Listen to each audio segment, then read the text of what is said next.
Thank you all so much. I'm delighted to be part of this series and to be kicking off such an important conversation. I'm going to offer you a little bit of the background social science, some things to think about in how we frame this problem of helping people survive tornadoes, especially individuals who live in vulnerable housing.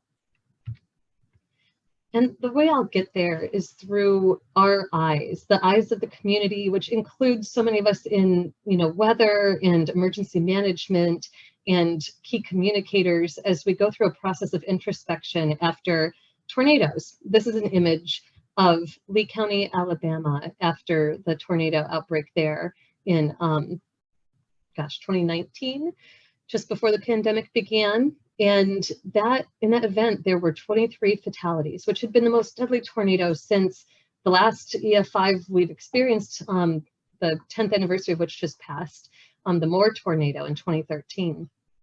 And when these events happen, as was covered so often in your region, we have this process we think through of how could we have done better? And one of the first things that the field of meteorology tends to offer is, well, we had a perfect forecast. Look at all these great things that we did. In the case of Lee County, the Storm Prediction Center had issued an experimental product called a mesoscale discussion, where they highlighted a couple of very specific counties where the threat was most likely over the next couple of hours. This was experimental in that it was so small scale. It was the first time they'd ever done what they call a micro mesoscale discussion.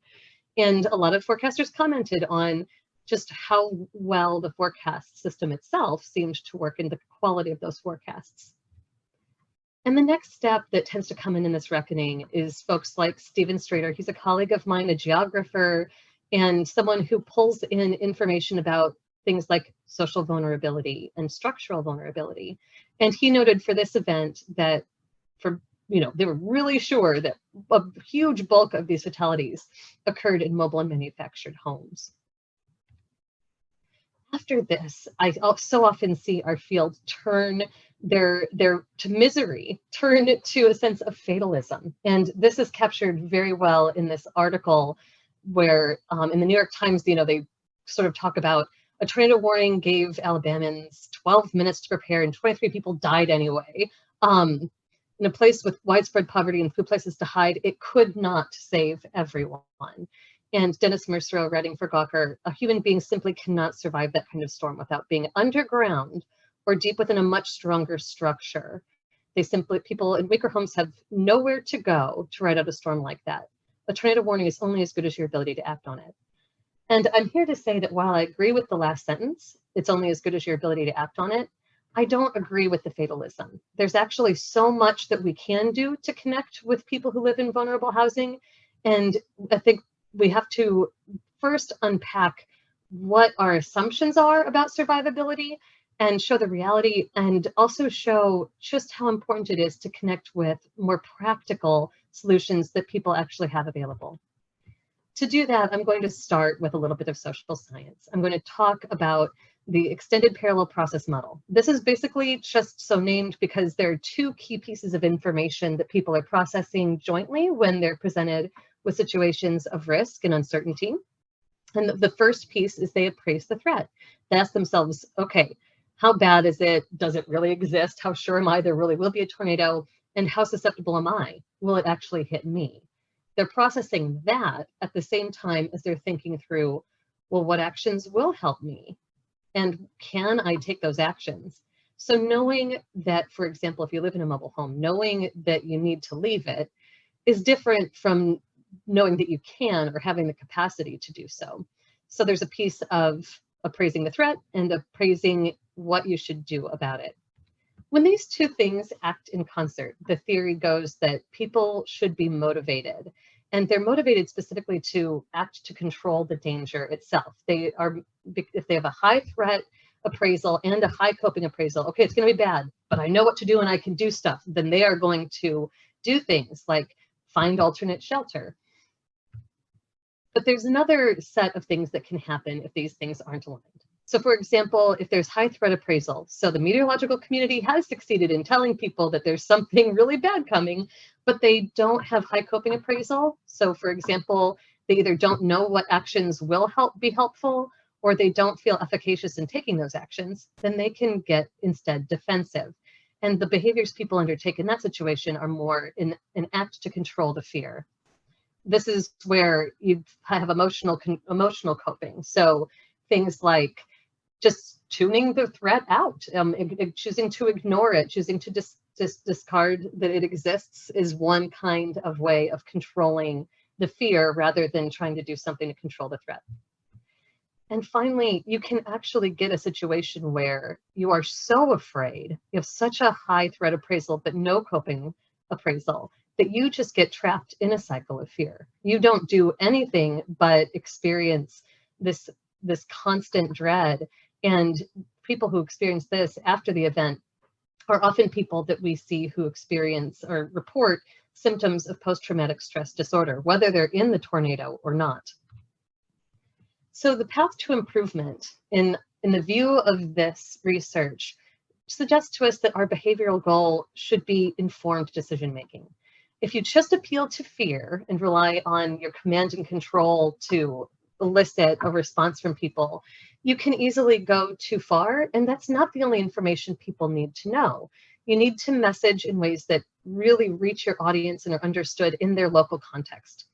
One of the things we're doing in the field of meteorology on the research side is we're working to improve technology so we can offer more time. That's maybe one thing that can help people to have a little bit more efficacy. There's more responses possible when you have more time. But we also are very interested in, and we'll talk about today, assuring access to adequate response options. I'll unpack what I mean by adequate, and that we have targeted audiences doing optimal things. I'll also talk about this, that if everyone is doing, for example, fleeing, that can be a problem. And we don't need everyone to flee. So first, do we have evidence that improvements in the warning system are actually having an impact? This is a graph from National Severe Storms Lab research scientist Harold Brooks. And this is one way of looking at the success of our weather and forecasting system when we don't have a lot of good data going back further into history. What it really shows is, as a fraction of the US population, how many people died from tornadoes each year in the country. So it's a population adjusted figure. And what we see is from about 1925, which is before there was a National Weather Service or really formal tornado forecasts, but at least there was the emergence of radio and the capability of transmitting information about threats. From around there to modern times, we've reduced fatalities by around an order of magnitude, which is significant. So you can look at this and say, well, maybe we can claim some success. But you can take that and parse it apart and break the US population into different segments, tornado affected segments. So what you see here in the black squares, that represents the fatality rate of people who live in mobile and manufactured housing in the US as a share of their population. And then the white squares are people who live in permanent housing. What you see with this is that the warning system, as we've currently structured it, has been incredibly successful for people who live in permanent structures. But for people who live in mobile and manufactured housing, it's almost as though there has been no warning system at all. And specific to your region, one of the reasons why you have seen a disproportionate share of the fatalities from tornadoes this year, I mean, part of it is the tornado climatology. You've seen most of them as you have the cool season tornadoes, but another piece is the fraction of the population that you're serving that lives in mobile and manufactured housing. In some places in the Southeast, it's over half of the housing stock. So let's look a little bit deeper into the mindset of people who live in mobile manufactured housing. There's been research funded by the Vortex program that has looked at things like, what do people in mobile homes do versus people in fixed homes when tornadoes are possible, especially in the South. So focused just on Alabama, one study found that looked and saw that just about as many people who live in mobile homes are sheltering at home when they receive a warning as people who live in fixed homes. There's maybe a slight propensity for those people to be at work, and we don't know if that's perhaps because they're working multiple jobs, working odd hours that have them at work during severe weather, or possibly they're going to work as a sheltering site. But otherwise, they're doing things very similar to people who live in fixed homes right now. And I don't expect you to absorb this whole graph, but I'm going to point to just a quick thing. One of the things that we see is there's a larger propensity for people to actually be sheltered in their home when they're in a fixed home, and not really a huge difference in the propensity to try to shelter away from the home. But what you do see people in manufactured housing, MH, do more than people in fixed homes is something like pray, which you can think of as emotion-focused coping. So turning to our broader system, I think this is an interesting thing for us to think about. How do we message to people about survivability and the options for survival? We have people who are in broadcast meteorology during events like this one that happened May 31st, 2013, who say things like, don't ride this out in any interior closet or bathroom. Don't, because it's violent. It's a violent multi-vortex tornado. People will say following this, you will die if you're not underground. And this happened on May 31st. And what happened is the most extraordinary example of emotion-focused coping that there's probably ever been from tornadoes. This is tens of thousands, if not 100,000 people or more, spontaneously fleeing ahead of a 2-mile wide tornado west of Oklahoma City. And it was so many people fleeing that it clogged the highways. And we're just very fortunate that the tornado lifted before these people could be hit. But if they had been hit, in the most tornado savvy population arguably in the world, we could have had Katrina level fatalities, which leads us to ask ourselves, why? A lot of the people who left, a lot of people who fled permanent homes. And so emergent questions we have from all of this are some fairly basic questions. Do people know what kinds of structures are even safe from tornadoes? Do they know how to evaluate what their options are for getting safe? Or do they, does this include us as meteorologists, emergency managers, everyone who is a key communicator, and in addition to the public? And we also need to ask ourselves, okay, if someone does need to flee, who is it? Is it everyone? And for those of us who are working on those technologies I mentioned earlier to try to give more time to do something like flee, we're very concerned that if everyone flees, you'll get what's called a tragedy of the commons. It's just, if everyone tries to use this resource of the road at the same time in this limited space, then you could get a much worse outcome. People being hit in their cars. It's absolutely the worst thing. And so we do not want that to happen. We have to really thread the needle on this. And it's important then to understand what kinds of structures are safe from tornadoes. What can we tell people? Are we giving them the best advice that we can right now to speak to their needs, both individually and as a collection, as communities looking to respond? So let's talk about it. I'm going to talk about some of the best epidemiological evidence we have about how survivable tornadoes actually are. And you're probably going to find it really shocking. I just presented on this to a region of the Weather Service a week ago, and they didn't know the tornado survivability statistics. And it's incredible how much this just isn't taught in our curriculum. So let's go through it. The first tornado that received good epidemiological research was the Wichita Falls 1979 tornado. And you might recall this as one where a lot of people died in cars in a neighborhood when they were trying to flee the tornado, and they got trapped because the exit, the tornado was crossing the one exit from the neighborhood. And there were people who left homes that were untouched who died in their cars trying to flee the tornado. So the CDC came in and they studied this. And what makes this epidemiological in nature versus other studies is that they didn't just count deaths, they counted survivors too. And they counted them in the circumstances of death. So we can know how many people died in different kinds of shelter or structures. What they found was overall, people who went to their cars to drive out had a risk of fatal injury of about 23 per 1,000. And people who stayed in their homes had about an order of magnitude lower risk of dying. So they were more 3 per 1,000. But people who were in mobile homes were actually at the greatest risk, 85 per 1,000. So this is about 30 times the risk for people in mobile homes versus people who were in permanent homes. Let's skip ahead to the Moore, Oklahoma 1999 tornado. A lot of research was done on tornado survivability from this, and all of the studies triangulate to about the same answer. Tom Schmidlin, a researcher at Kent State, looked at responses in just the F4 and F5 damage area. And he found that while 30% of those who remained in their homes were injured, it wasn't a pleasant experience, it wasn't a happy time, 1% were killed. So it was traumatic. It was awful for that community. But a lot of people survived. 99% of people in the worst damage area, which is a tiny fraction of the overall path, most people survived. And the CDC took this further when they examined the entire tornado path and looked at different kinds of structures. And just like we found in the 1970s, they saw that people who lived in mobile homes were about 35 times more likely to die than people in permanent homes.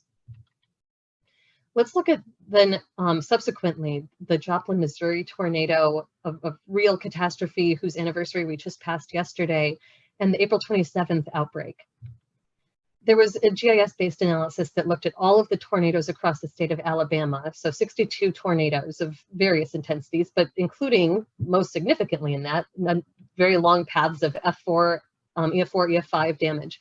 The overall death rate by exposed population estimated in that study was 1 in 350.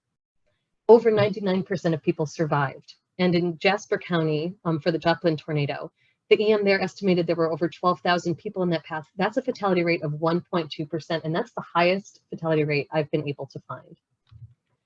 So the bottom line to this is tornadoes are survivable if you're not in a mobile and manufactured home. We have a very targeted audience here. We need to get people into anything, anything that is fixed to the ground.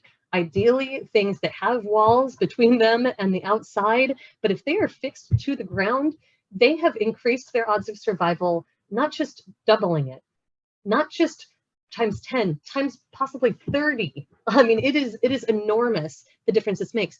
But so often we hear this refrain about unsurvivability for most. You can't survive this tornado if you're not underground. Something that in the South, no one has available to them. We don't have basements down here, at least very, very, very few, because they're not required structurally. So, you know, why do we say this? Why do we message something that's so above people's heads that they can't connect with when there are things available in communities that they can connect with?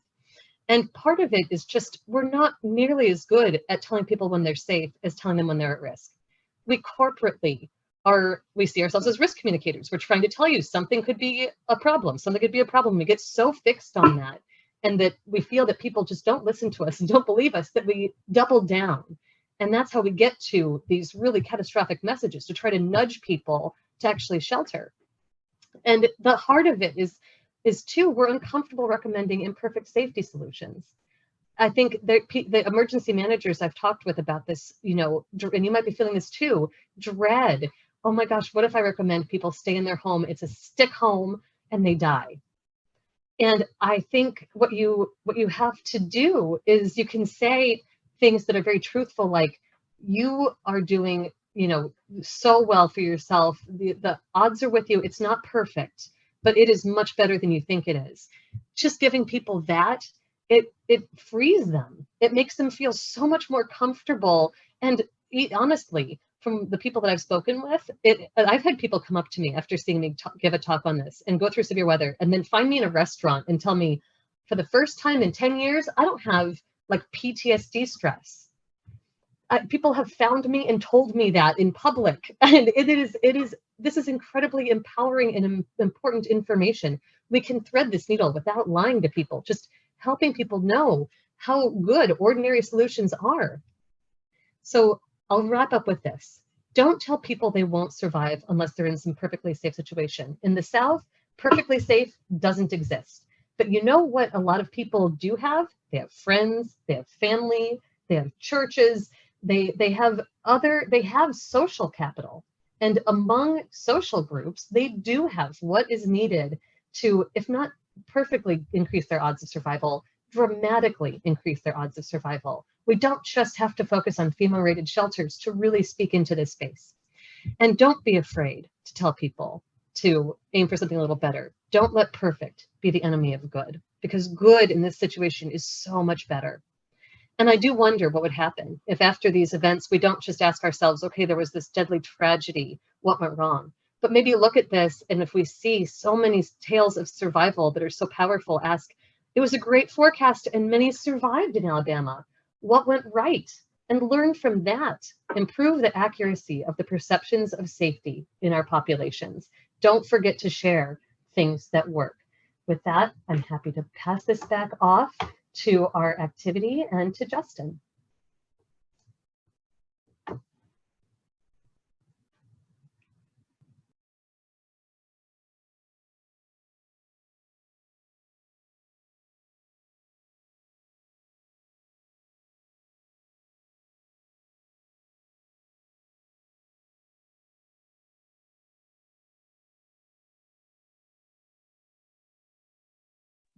Hi, can you all hear me?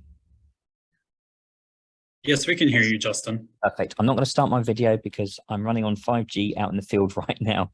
So I'm going to give you a scenario, and I know you can read that on the screen, but I'm going to sort of color it a little bit, and then we're going to ask some questions. And what I'm asking you to do is we're going to split these questions up into 2 10-minute segments. So the idea is that although the questions are out there, I want people to be able to unmute themselves and then give some responses so that we have a conversation. So this isn't about me, it's not about my personality, it's not even necessarily about my knowledge. I will wrap up at the end with that sort of knowledge and what I bring to this. What I'm trying to do today is bring you a scenario. It's almost like a tabletop exercise, and then try and break out with some of these questions. So the example is this. Imagine you are living in a mobile manufactured home that you rent. You are aware of the possibility of severe weather and understand that there was a tornado watch in place. You settle in for the evening as you are getting ready for bed. Your phone starts telling you that a tornado warning has been issued. It shows your county. The advice tells you to leave your mobile manufactured home. It is dark outside and noisy with rain and wind. There are no public shelters nearby. Your car isn't always reliable, and the TV is telling you to try and outrun the tornado. What do you do? What are your options? With that little mic drop, I'm going to leave that there. I would like people to kind of come in with some ideas and things like that, and Tracy and others can manage that. We'll have a bit of a discussion going. We want to do that for the first 5 minutes or so. Then we're going to go and concentrate on these other 2 questions for another 10 minutes on each question, and then a 5-minute wrap up at the end. So with that, I'm going to be quiet and I'd like to hear from you. Hey everybody, this is Corinne Epstein with Region 4. Just so that we can get the conversation going on Dustin's question, if you would like to speak, please raise your hand. Otherwise, if you would like to type anything, please go ahead and put that in the chat, and you can send it to the host and panelist, or you're welcome to also put it in the Q&A, and we'll kind of moderate from there. So we'll just give you all a second while we're doing that. Kim, we did have a question in the Q&A box while we're waiting for folks to raise their hand in response to Justin's question, if you don't mind. Oh, I'm sorry, the chat is disabled. I will fix that for everyone. And Matthew, would you mind reading the question that's in the Q&A so I can fix that? Yes, the question is, so manufactured homes and mobile homes that are fixed to the ground are safer, in quotes, than jumping in a vehicle trying to outrun the tornado? This is a very fantastic question. It's the distinction between the safety of a car and a manufactured home is something we don't have a ton of really good evidence about. And part of that is because we don't have really good understanding of how cars fare in tornadoes. There just is a lot that kind of goes into that. I think and it's relevant, I think, to your scenario here.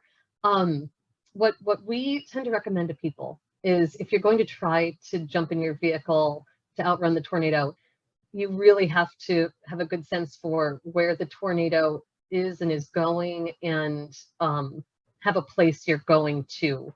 Because if you're just trying to drive around, even in places where, you know, roads are straight and you can figure out where the tornado is relative to you, there's a real difficulty people can experience in like we've had people in Oklahoma drive into tornadoes that were, you know, just really, really clearly visible. I think what you're asking is a very tough question that there's not a specific recommendation at this moment.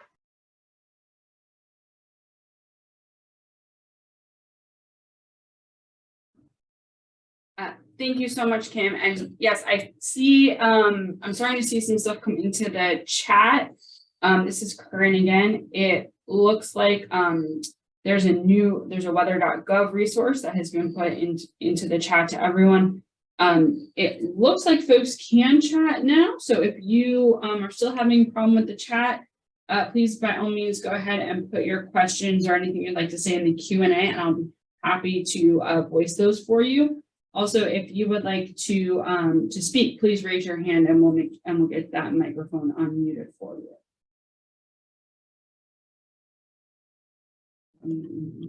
All right, we've got a couple of things coming in. Oh, okay. Let's see. Well, I have a couple of Q&A questions, so we'll just go through these. If there's a tornado approaching and you know which direction it's coming from, is there a safer place inside of a manufactured home to go when there is no place nearby to escape to?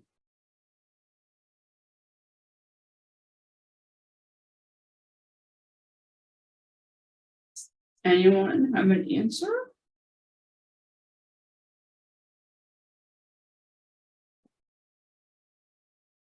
Okay. Well, sounds like we will have to get back to you on that one. Yeah, sorry, so it's Justin here. So I think what we really would like people to be doing is making decisions a little bit ahead of the storm rather than when it's upon them. I'm down here in Rolling Fork, and I've been talking this morning with people from manufactured homes, and they were lucky in that their homes weren't destroyed. So that's something it's in there. What I was trying to do with the question here and this idea, this scenario, is to show the complexity, that there's not just one way of looking at something, that actually when we talk about social vulnerabilities, there are many social vulnerabilities that go into this. Poverty, which might mean that you actually can only afford to live in a mobile manufactured home. The fact that you don't own it, but you rent it, so you're not responsible for its upkeep and repairing it or any of those sorts of things. So it may be a weaker structure than even a brand new mobile or manufactured home. Being aware of things and actually being taking actions are very, very different perspectives that people need to kind of be thinking about. So excuse me. And you know, public sheltering, are there public shelters nearby? If they're not, then what do you do? So this is really what this is about, is actually thinking about what protective actions we should be encouraging people to do. And one of the things that I've been doing with my colleague Tracy, who's been hosting this today, is we've been trying to sort of get a neighbours helping neighbours. So if there are folk who do have shelters, and there are some that have some fairly large shelters, are they and should they be inviting others around in there? Or maybe we need to be looking at what's been happening in Alabama with the Safer Spaces law, where the idea of that is that churches and other places, i.e. exactly what Kim said, slightly better than, say, being, or a lot better than being in a mobile or manufactured home. Should we be encouraging people to go to those sorts of structures? And the whole point of that law, by the way, was to kind of identify risk and to stop people being sued should they open like a church space and you know, some tragedy occur in those spaces as well. But this is the point of this, is to show those complexities. So I'm happy to answer more questions on that if you want, but I'd really like to go to the questions now, because I'm hoping that this really should drive a conversation. Yeah, and Justin, this is Corinne again, as you were talking, and we've seen a lot of stuff come into the chat. Some folks are reiterating what you said. Some people are saying shelter in place. A couple of people have said, and I'm with this one person who said the messaging needs to be plain language. We talk a lot when it comes to weather reporting, we're talking a lot about technical terms, and it just needs to be plain speak as they said, just if you're in a mobile or in a manufactured home or mobile home, you should immediately seek shelter in a fixed structure, and give some examples for those folks. A few other people are asking questions about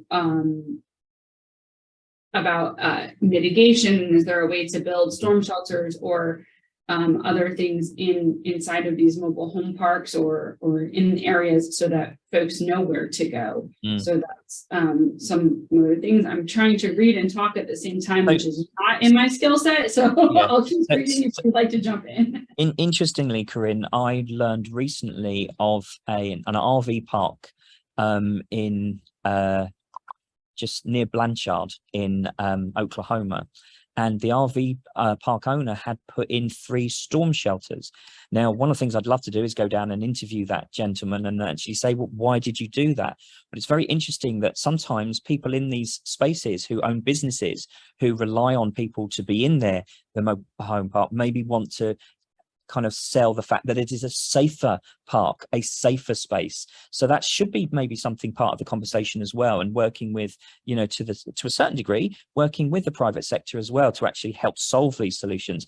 Because I think the other thing to say here is these are societal solutions, and societal solutions are not just the purview of government spaces, although we research them and want to learn more about them as well at the same time. And I think the other thing there is when. The time scale here is really, really important. People here in Rolling Fork had 8 minutes, if they had a minute at all, from their perspective. And that becomes an issue. Then what do you do? What can you do? Very little. So I wonder whether, and it's only a suggestion, we need to be thinking about how we message in the watch, because when watches are given over long periods of time, 6-7 hours, as we know from being in the field, some folk will just go, oh, it's one of those watches again, I don't have to pay attention to it, whereas other people will be more tuned into that and will be watching their local TV news or looking at people on Facebook and things like that. Do we need to be encouraging people then about an hour out from when things to go to people's houses, to go to people's shelters? So these are the questions that we're doing, and as you can see, there isn't just a black and white answer with something like this. So that's something I think that's important to say.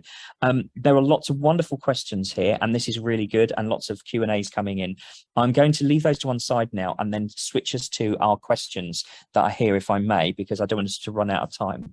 So with this, and I'm sort of seeing some of the things in the question, I don't know whether answering the questions or the scenario. What should messages be to these populations around protective actions, and when, ideally, these actions should be taken?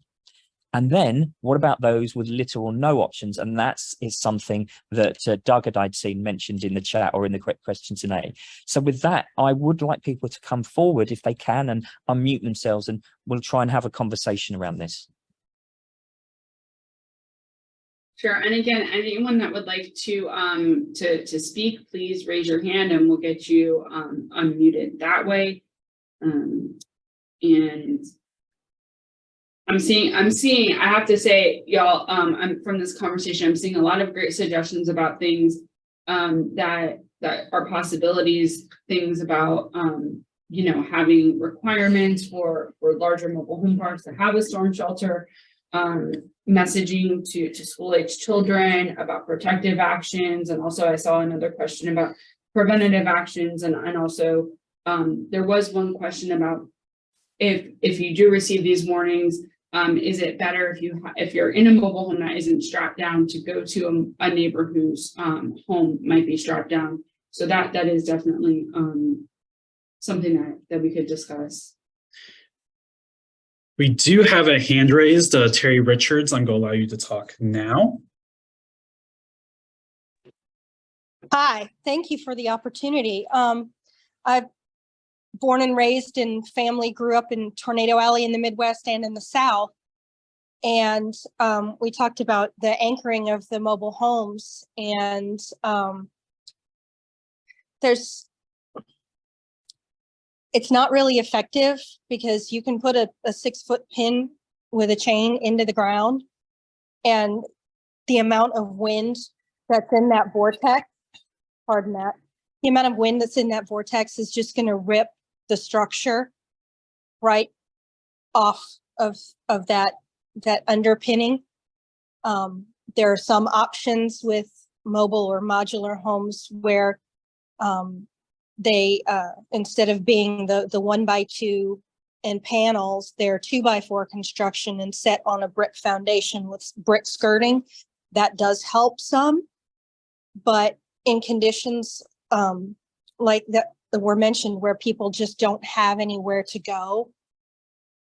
We used to, a long time ago, we used to educate people about getting in that interior room and getting into a bathtub and pulling a mattress over you, doing something to make an effort to protect yourself. And we don't do that anymore. We still message that,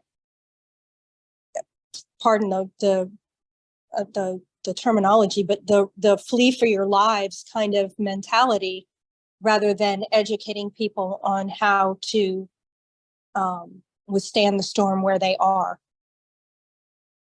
Does that make sense?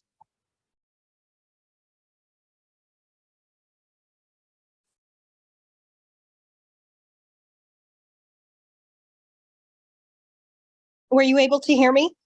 Yes, yes, Terry, we were able to hear you. We were waiting for Justin to come back off me to see if you had anything.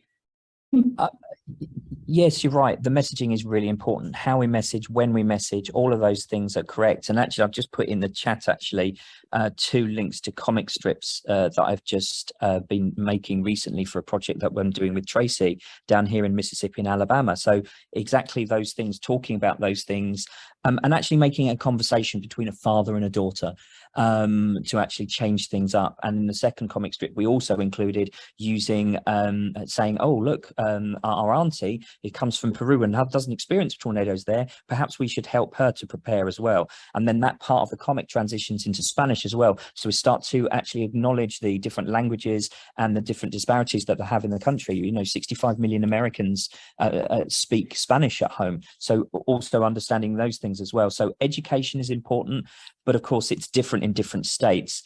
And what do we mean by that? And how can we get people to learn rather than just kind of shout education at them as well? So these are all excellent points.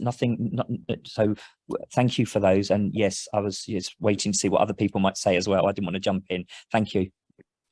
So if I may, Justin, to carry this forward, you talked about the education. We don't have tornado drills in schools anymore. We used to teach kids. I mean, I'm old, but we used to have these drills, and we used to teach kids how to duck and cover, how to take cover in a hallway, how to do these things. And we don't do that. We don't offer that education. We really have reverted to the you can find anything on the internet kind of attitude, which for a lot of people, especially if they're economically challenged, doesn't necessarily work. I'm going to say actually that I happen to know that in Oklahoma and in Norman, when my son goes to school, they do hold drills there. And actually the other school that he was thinking of going to also hold drills there and have like a tornado safe room as well. So I think that it might not have been where you've heard of it necessarily, but certainly from my experience, and I can only talk about, of course, my experience, I have seen that. So I'm hoping that that's something to encourage rather than to put down, because I think that that's a positive thing, that we are still doing these things and it is taken seriously as well. I'm glad to hear that, and I would like to see it further promoted, because you don't necessarily see it everywhere. And since we're starting to see tornadoes in unusual places like Delaware, Maryland, places that don't necessarily address these things, promoting that education through action would be better. Well, it's interesting. So that's why those comic strips are useful, actually, and that's why we produce them, that they can be used pretty much anywhere in any part of the country, because it's just about having a conversation about things like that, the way we have a conversation with our children all the time. But it also helps bring in parents as well, who may have kind of not necessarily forgotten, but it's on the back burner. It's not something that's front of mind. So thank you for that. I would like us, if we can, to move on to the second question. Please keep things coming in the chat and in the Q&A, because they're being recorded, and we can also get back to people at a later date as well. So we're happy to do that. So now I want us to sort of think about how we can help. Well, how do we, or can we help communities to help themselves? And that pretty much goes to that. So thinking about formal and informal networks, and such as how churches and voluntary organizations active in disasters and community groups can be engaged and utilized as trusted community partners. And one thing I want to say here, I've seen wonderful work done by VOADs post-disaster, but I'm wondering whether we can encourage more of these groups to be doing things pre-disaster, as other people have said, mitigation, preparation, planning, those sorts of things, that becomes a community-wide thing. And the reason I say that is because people identify in their community, not by dint of the home that they live in, but by their ties to a place, by their religion, by the churches that they go to, by their interests that they have. So this is what this question is here. And again, I'm throwing that open to the room. And hey, Justin, this is Corinne. So a perfect question. We do have a couple of comments about that. One person in the chat was suggesting that we educate our public officials so that maybe they, instead of sending kids home from school early, if there's a severe weather threat, that they keep those schools open, and so that those children and also the community has a safe space to go. We also have somebody who was talking about the tornado watches and them being such a long period of time, and if there could be a message that if and when it is determined that a warning should be issued, when it becomes more likely, having people actually start watching and thereby increasing real-time availability to take action before a warning. I think I got that correct from what they were saying. So I don't know if anyone has any comments on either of those. I'd like to bring Kim back here on the warning watch thing, because I think that's really important. And I know she knows a lot about this and works with a lot of people who do a lot of the test beds and issue these products. So I'm going to defer to Kim on this. I love that you're raising that and that you're hearing that. And this is, I know I made very short mention of it in my comments, but there are technologies that are under development now, because the watch is so long and the warning is quite short. And in between there is where a lot of people are, they're milling for information. They're looking, they're trying to track things. And the watch is just too big for people to personalize. Everyone knows, like, okay, the watch is like the size of the state and there's going to be maybe one tornado. Like, okay, the odds are not, enough for me to really be focusing. But if you can drill down to something like what I was showing the Storm Prediction Center had done, where there's like 3 counties called out, like, oh, in these 3 counties over the next 1 or 2 hours, we expect a storm to come through that will be very capable of producing a tornado.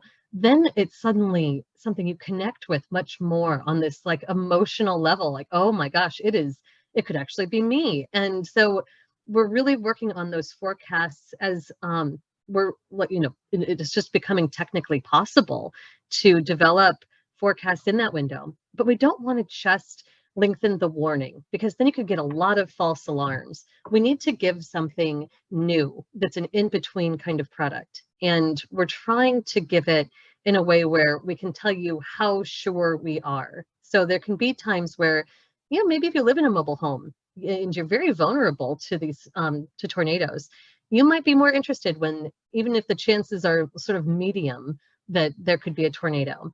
But either way, we know from the social science research that people trust the information so much more, and they're better able to make good decisions for themselves if we give them that, how sure are we information. So we're extending the forecast and we're giving it that probabilistic context. Thanks, Justin, for calling me back in here, because I'm glad that you brought that up. And I think we need to do both. We need to create these technologies, and we need all of you to do what you're talking about, where we connect with the safety piece. Because even if we give those forecasts, if everyone is trying to flee, we could end up in a much worse situation overall. We really need people to know how safe they are in site-built homes, and to find, if they're going to flee, have a place they're going that's close by. Don't just think, oh, I'm going to leave it and I'll be able to drive away. I mean, these storms, especially in the South, can be so messy. It is just not a good idea. So I think we kind of just need to tackle both sides of this equation at the same time. Thank you so much, Kim. This is Corinne again. And when you said that, it reminds me of Florida Division of Emergency Management's messaging during hurricanes. Go tens of miles, not hundreds of miles, when evacuating. So absolutely.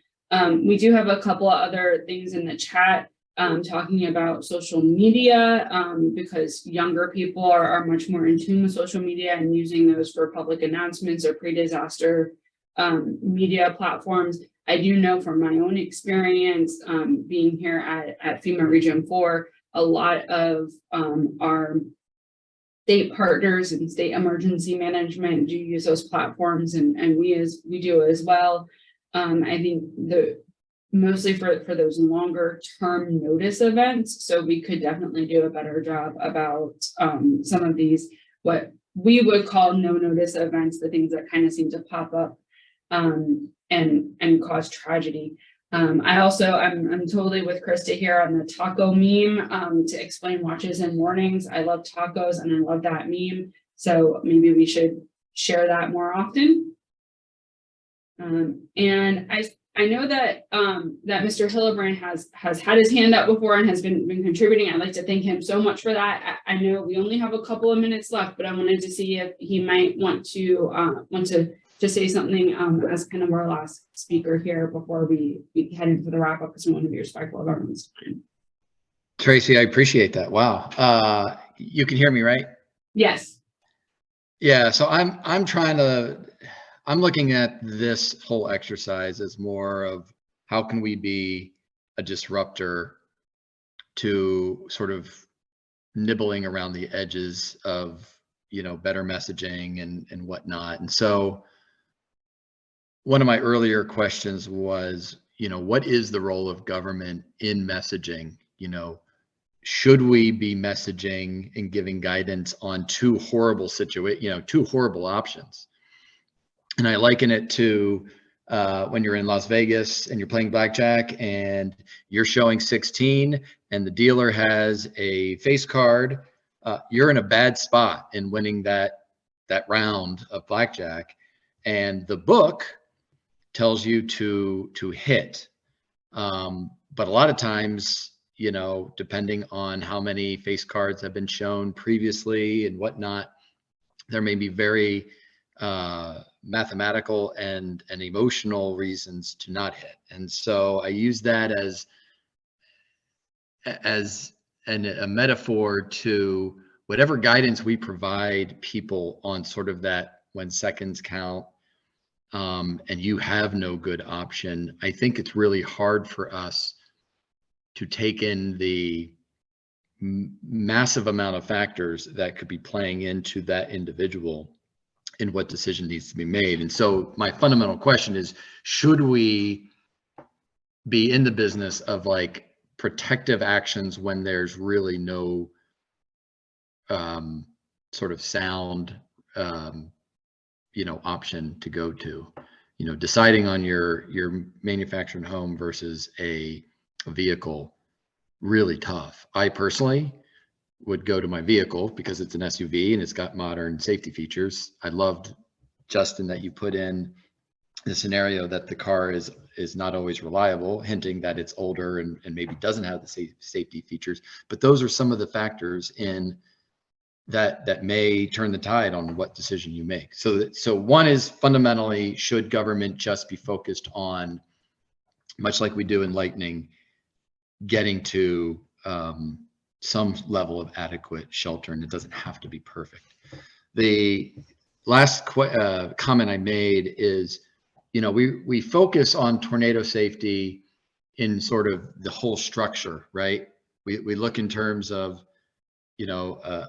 a safe room or an underground shelter or a home that's adequately built.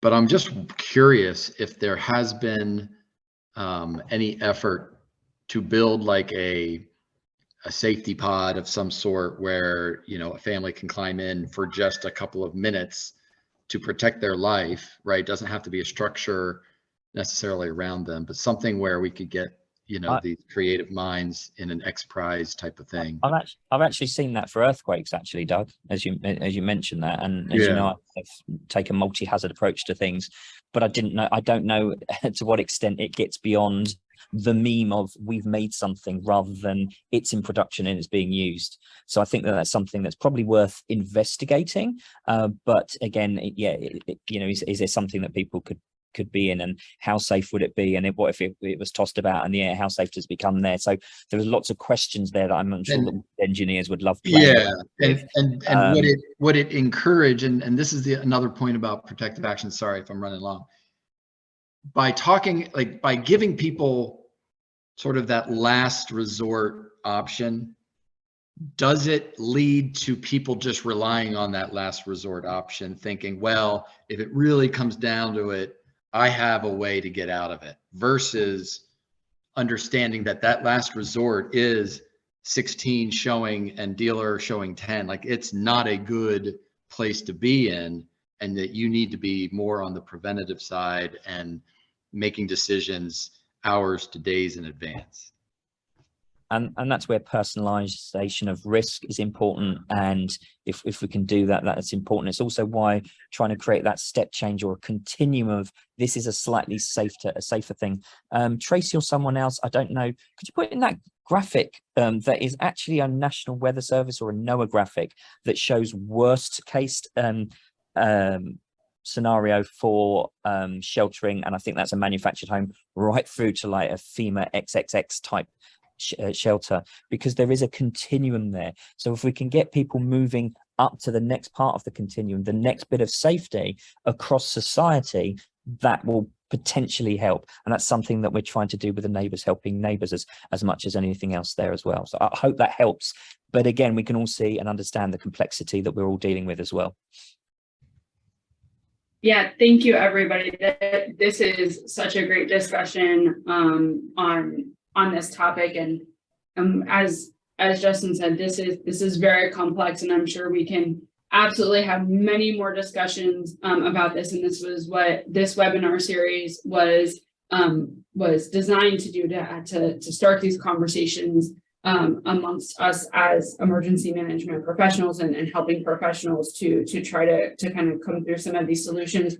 I know that we have hit 2:01 p.m. Eastern, so 1:01 p.m. Central. So I just want to kind of be mindful of everyone's time. And so Justin, if you have something you want to say to wrap it up, and then we'll hand it over to Matthew for our closing. Yeah, thank you very, very quickly. Yeah, one, thank you all for your participation today. And two is a plug at the bottom right hand of it. You can see on my PowerPoint presentation there, it says Tornado Tales, and it says scan to take the Tornado Tales survey. We created this at the National Severe Storms Laboratory so that anyone who's experienced a tornado, or anyone in your community that you know has experienced a tornado, can take this 5-minute survey that asks them what they did in a watch, what they did in a warning, or if they did nothing in those things, what structures were they in, how safe they felt, and then they can also write in verbatim. The only way that we get that message out, and the only way that we get feedback on that, is if we start to collect generalizable information on tornadoes. Currently, there's about 1,200 tornadoes a year, and less than 1% are surveyed. We're trying to expand on that with this particular product. So certainly, if you think this would be useful to send out into your communities, especially following tornado events and with severe thunderstorms that may have generated tornado warnings, things like that, we'd welcome the data. With that, I'd like to thank you all very much for listening to me and to my colleague Kim, and I'm going to hand it back to you and Tracy. Thank you. Thank you all so much. Thank you, Kim. Thank you, Justin. That was wonderful information. I know I certainly learned a ton. And we hope you guys also learned as well. And that's why we're promoting our next workshop.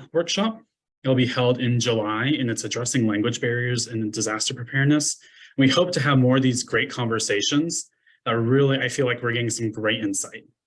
And also, we will have, if you have any questions, you can contact us at this email, the FEMA Region 4 Stakeholder Relations at fema.dhs.gov. Put that in the chat for everyone. Yes, that is much easier. And For the certificate of attendance, that should be going out in our survey that we'll be sending out after this presentation.